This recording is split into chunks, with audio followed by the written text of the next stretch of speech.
Hello friends. आप सभी बहुत अच्छे से होंगे ऐसा मेरा विश्वास है। प्रभु सबका कल्याण करें। आज हम लोग नीट की परीक्षा के बीच में जिस तरह की धांधली मची हुई है, जिस तरह से पेपर लीक हो रहे हैं, उसी तरह की एक और धांधली बहुत तेजी से चल रही है। जो बच्चे नीट की परीक्षा में क्वालिफाई कर जाते हैं और जिन बच्चों को काउंसलिंग में जगह मिलती है और वो काउंसलिंग के लिए पैसा जो है किसी न किसी अपने छोटे बाजार से, अपने गांव के, अपने शहर के, अपने मोहल्ले के जो भी कंप्यूटर कैफ़े हैं, जो भी वहाँ पर सुविधा प्रदान करने वाले लोग बैठे हैं, कि जो भी कैफ़े हैं,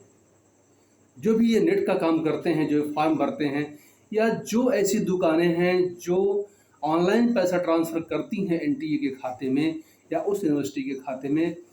वो सभी बहुत बड़ा फ्रॉड वो भी कर रहे हैं। ये आप समझ लीजिए, मैंने स्वयं 2022 के बैच में अपनी बेटी के लिए जो काउंसलिंग कराई थी, 30,000 रुपये जो मैंने जमा किए थे अपने यहाँ की छोटी सी बाज़ार करौंदी कला है, करौंदी कला की बाज़ार में भी ऐसे जो साइबर कैफ़े वाले बैठे हैं, ये समझिए ठग बैठे हैं, यहाँ पर भी 30,000 रुपये मैं जमा कराया। 1 साल के बाद मैंने जब पता किया वहाँ पर एनटीए के कार्यालय लखनऊ में जाकर के कार्यालय में, उन्होंने कहा कि जिस आईडी से यहाँ पैसा आया है उसी आईडी से पैसा उसके खाते में रिटर्न हो गया है। लाख कोशिश के बाद वो पैसा नहीं दे रहा है और यहाँ तक कि एनटीए ने कहा कि अगर वो नहीं दे रहा पैसा तो उसके अकाउंट की एक स्टेटमेंट लीजिए 2 महीने की। हमने मार्च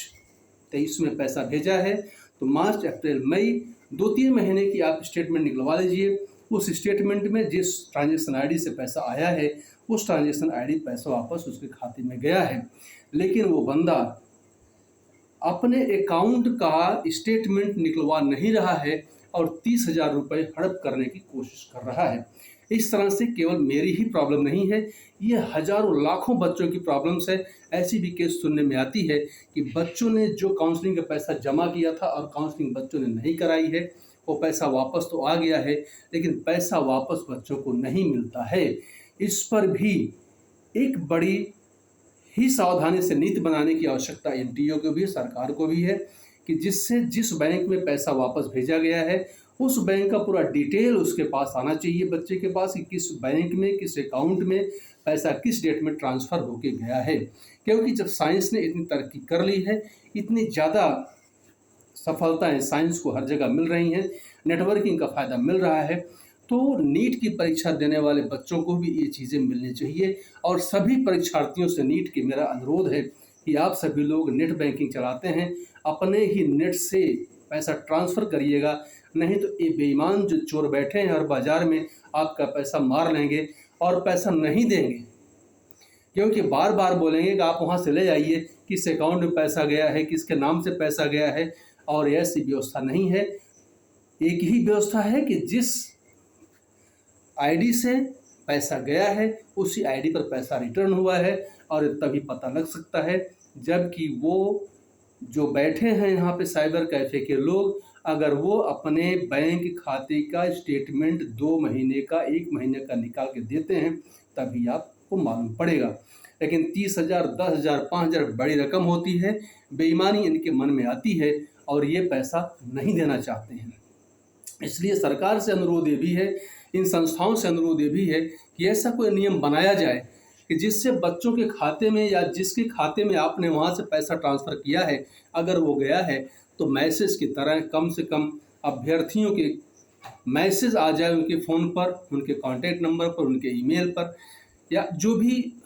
संसाधन हो, जो भी कम्युनिकेट करने का साधन हो, उस पर आ जाए। मैंने हालांकि अपने यहाँ के 2-3 तथाकथित छोटे मोटे पत्रकारों को भी ये सूचना देने की कोशिश की, लेकिन उन लोगों ने भी चीज़ों को अवॉइड किया। कहते हैं कि पत्रकारिता जो है ये है बहुत ही समाज का एक लोकतंत्र का चौथा स्तंभ है, लेकिन आप सब जानते हैं किस तरह का स्तंभ का कार्य करते हैं ये पत्रकार लोग भी। इन पत्रकारों से मैंने बात की कि इन्होंने कोई ध्यान देने की कोशिश नहीं की, बात को इग्नोर कर दिया। एक ने तो मेरी पूरी बात को भी नहीं सुना।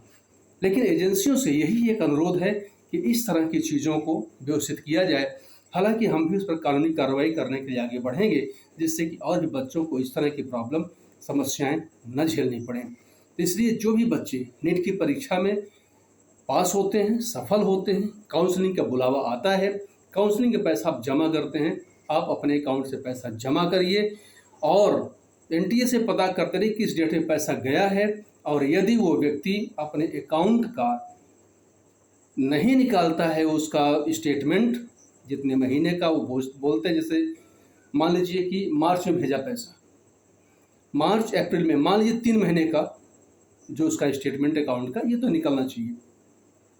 भाई। जो भी अकाउंट का आपके खर्चा लगता है